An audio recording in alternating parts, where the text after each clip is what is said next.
Aí bota o Lula numa agenda agora de identitário. Sabe, o respeito real que o Lula tem por feminismo, questão étnica, é zero. Eu, num debate com o Lula em 2002, sim, quando ele foi eleito, estava lá a novidade das cotas para negros nas universidades. Aí o Bonner perguntou na Globo, o Bonner ou o apresentador da Data, que eu não lembro bem, tantos foram os debates que eu participei. Disse assim, mas qual é o critério? Como é que você vai identificar as cotas? O Lula disse assim, na lata, por exame de sangue. Percebe? Mais ou menos como o Dr. Mengele, aquele médico nazista, propunha fazer com os dedos. O Lula é isso. Um grande demagogo e tal, mas agora envelheceu, mofou e está cercado. Está dentro de uma cúpula em que nenhum assessor dele hoje tem nível para dizer, ô Lula, sabe, para de falar bobagem, volta para cá, vem trabalhar, vamos olhar as coisas aí da saúde, vamos olhar as coisas da educação, que é onde está pegando. Vamos olhar as coisas da segurança pública, onde está pegando. Sabe qual é a lógica do Lula? Eu já vi isso muitas vezes. A lógica do Lula é assim, não vamos tratar de segurança pública, que a gente não dá conta de resolver, e o assunto, em vez de ficar com os governadores, vai ficar para cima de nós. Como se isso fosse razoável. O orçamento federal do ano Lula, no passado, foi menor do que a verba de publicidade. A verba de publicidade foi quase R$1 bilhão, envolvendo a Petrobras dentro, e a verba para a segurança pública, lato sensu, foi de R$863 milhões.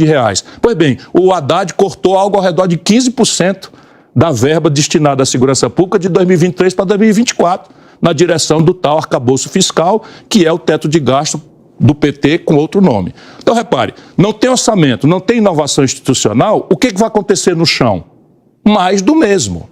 E aí nós estamos vendo onde é que isso vai chegar. Deixado assim impune, vai se entranhando na política. Então você tem gente do Tribunal de Contas, gente da Assembleia Legislativa, gente do Parlamento Federal, gente da magistratura, gente do Ministério Público. É um narco-estado que está nascendo no Brasil e a gente pode olhar isso no México. Tem que interromper isso agora. Só trazer um parêntese, quando o senhor fala puxadinho, o seu partido também não faria parte desse puxadinho? Porque ele integra o ministério. Lamentavelmente, sim. Então, lamentavelmente, sim. Então, como que funciona essa crítica? Essa crítica não poderia parecer hipocrisia, então, sendo que o seu partido também o integra? Pode ser hipocrisia, mas assim, entre nós estamos a mais ou menos acertado o seguinte, eu respeito as razões pelas quais os meus companheiros, por maioria, decidiram apoiar o governo, e eles respeitam, porque trabalhamos isso explícita e lealmente, a minha impossibilidade de apoiar um governo que representa o oposto do que eu quero representar na vida brasileira. Então, foi um pacto que vocês fizeram, então? De respeito, porque nem sempre um partido é uma camisa de força e tal, né? Eu tenho pelos companheiros o maior respeito. O Alckmin virou socialista, meu irmão. Tenha paciência, o Alckmin é um amigo, mas o Alckmin é socialista. O PSOL agora defende a autonomia do Banco Central. Tenha paciência. E mesmo esse país está ferrado. Mesmo dizendo que o senhor não volta para a vida pública, o senhor trocaria de partido? Não. Por quê? Não, porque eu estou no meu lugar. Por que a direita consegue colocar gente na rua e a esquerda não? Porque a esquerda está desmoralizada. Mas acabou de ganhar a eleição. Você ganhou a eleição por antibolsonarismo. Essa eleição foi empate. Sabe, foi olho mecânico para um presidente trágico como o Bolsonaro. E o Lula, ao invés de chegar lá e cumprir o que os publicitários ensinaram para ele, união e reconstrução, o Lula aprofunda essa divisão diariamente, aprofunda no pior argumento. Percebe? Que dá razão o tempo todo. Então você pega um episódio do Ministério da Saúde, aí vai lá uma turma fazer uma dança de mau gosto, sabe, não sei o que e tal, com financiamento público e tal. Isso mata. Porque na periferia brasileira, as pessoas, se forem discutir saúde, educação, emprego, moradia, segurança, essas coisas, elas são progressistas. Mas se você for empurrar essa agenda identitária, assuntos morais ou assuntos polêmicos que ninguém conseguiu resolver ainda, relativos, por exemplo, à agenda das mulheres, a gente colide com uma barreira cultural monstruosa. É nisso que o Bolsonaro reina, é na guerra cultural, porque a esquerda não faz nada, é corrupta. Esse é o problema. O senhor falou do anti, né, na última eleição. 2026 vai ser anti também alguma coisa? Vai ser anti-Lula. Aproveitando que o senhor mencionou também, né, sobre o descompromisso eleitoral que o senhor entende que há nesse governo, o senhor entende que esse descompromisso, ele é um plantio também que começou no governo anterior ou que vai se arrastando há anos? Como é que o senhor faz? Porque o senhor faz uma crítica bastante contundente ao atual governo e o governo anterior. De que maneira que o senhor entende que ele se encaixa nessa crítica e nessa prática que o senhor diz existir? Veja, eu critico as coisas do governo, qualquer que seja ele. Então eu estava aqui na Paulista pedindo o impeachment do Bolsonaro, porque acho que ele realmente deu causa a um impeachment na data. O Lula não veio e mandou uma corja de fascistas a serviço dele me agredir fisicamente. Você lembra disso, irmão? Lembro. Quando eu digo que as práticas são rigorosamente as mesmas, irmão, dói em mim, mas são rigorosamente as mesmas. Aí perguntado ao Lula se era razoável que as pessoas viessem agredir fisicamente um possível adversário dele, ele disse, ele deve ter feito alguma coisa por onde merecer isso. Percebe? Ou seja, para o Lula, o direito, a coisa, a moralidade, é tudo uma coisa para os outros. Para o Lula e para o PT, é para os outros. E ele tem direito de fazer qualquer coisa. Agora meteu 100 anos de segredo, de segredo para a imprensa, de um som de um monte de coisa que nós esculhambamos o Bolsonaro, e quando a gente vai ver a agenda da primeira-dama, ativíssima primeira-dama, está tudo em segredo o que ela está fazendo, o que ela está recebendo, com quem que ela está conversando, tudo em segredo. Caramba, qual é a diferença? Então, a partir dessa comparação, o senhor teria alguma palavra que o senhor usaria para colocar como comum entre esses dois governos que o senhor acabou de criticar? São dois líderes populistas, corruptos, inconsequentes para a vida brasileira. Um no campo da civilidade democrática e o outro no campo do fascismo mal educado. Então eles não se equivalem, né? Porque se o senhor coloca um no campo democrático, outro no campo fascista, a equivalência está onde eu queria. A equivalência está onde eu acho que nós precisamos apurar. O manejo da economia. Não fura meu olho com uma diferença. Estou dando um silêncio aqui. Fura meu olho com a diferença. Nelson. O manejo da política. Fura meu olho com a diferença. Isso é o essencial. Que o Lula tem uma história, uma biografia. Então, caramba, eu fui ministro do Lula. Eu ajudei o Lula quase a vida toda. Agora, eu vi por isso ele se corrompendo. Gente, o contexto mudou muito. Acho que a gente pode avançar nessa reflexão mais tarde. Mas, assim, de um presidencialismo muito forte nos primeiros dois governos Lula para algo que foi se enfraquecendo, né? A Dilma, presidente muito fraco, Michel Temer, depois o Bolsonaro... Michel Temer foi fraco? Sim, caramba, né? Peraí, ele foi denunciado, o Michel Temer mandou um teto de gastos. Em 3/5 do Congresso, o Michel Temer mandou uma reforma trabalhista selvagem. No começo, e depois teve que parar tudo depois das denúncias. O problema do Michel Temer é o mesmo dos outros. O Michel Temer tinha contas para ajustar com a justiça, acabou preso. O governo acabou com a história da JBS lá. Esse é o problema. Exatamente, mas por isso. Sim, mas peraí, não bote isso na conta do presidencialismo, porque isso daí é rendição. Não, meu ponto é que o parlamentarismo se fortaleceu muito, né? O parlamento, que dia foi que foi mudado? Que dia foi que foi mudado? Isso é o que eu acho o maior perigo que está acontecendo no Brasil, são as cabeças progressistas entre os artistas, intelectuais, jornalistas e tal, ficarem relativizando a canalice que virou a ferramenta central de manejo institucional do Brasil. Não pode. Que é fácil? Não estou dizendo que é fácil. Agora, nem tentar ser diferente, a gente não pode enfrentar um debate com o Lira, que fez a autonomia do Banco Central e não sei o que e tal, e na eleição seguinte, votar no Lira. O PT votou no Lira. Eu concordo com o senhor, eu só não sei até que ponto você... Aí você não pode esculhambar, entrar na justiça como nós entramos, com a esculhambação de emenda do relator e não sei o que, e roubalheira, e fazer pior. Ou seja, o senhor entra no fato de que não seria o legislativo que estaria se fortalecendo, mas sim o executivo que se enfraquece. E pior, não é o executivo, porque não houve uma mudança, nenhuma linha na repartição das autoridades. Não houve nada.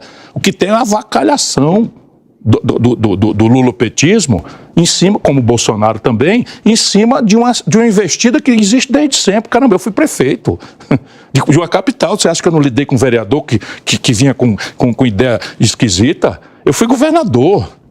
Falando em Bolsonaro, eu queria olhar um pouquinho para frente sobre... Há uma discussão muito grande sobre as forças políticas de Bolsonaro com toda essa situação a que ele está exposto agora, assim como os seus aliados e integrantes do primeiro escalão do governo dele, nas eleições de 2026, ou no que ele significaria para uma sucessão dessas eleições. O senhor entende que isso tirou ou que Bolsonaro sai do jogo político nesse momento? Como é que o senhor avalia essa situação desta figura que em determinado momento representou essa direita ou extrema-direita aqui no país? Nesse país, Deus é quem sabe, porque quem viu, não é, o Supremo ser suplicado 13 vezes em recursos, não é, dizendo que Curitiba não era o fórum próprio para julgar o Lula, etc.